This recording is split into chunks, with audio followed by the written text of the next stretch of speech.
The carotid arteries are the arteries that take blood from the heart to the brain. If narrowing or blockage forms in those carotid arteries, a piece of that blockage could break off, travel to a blood vessel in the brain, and block blood flow.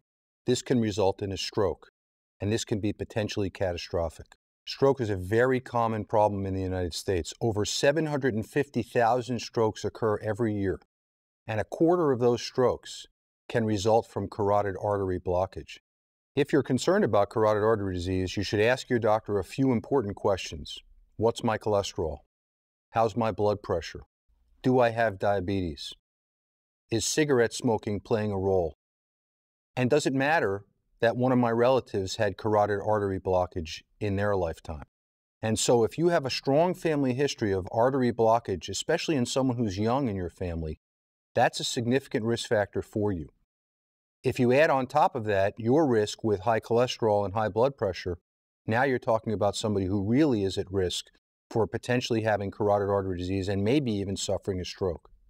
On your exam, the doctor will feel your neck, feel for the pulses in your neck, and listen lightly over your arteries in your neck for sounds, extra sounds called bruits that may suggest turbulent or swirling blood in those carotid arteries and might mean that you have some blockage forming in those arteries.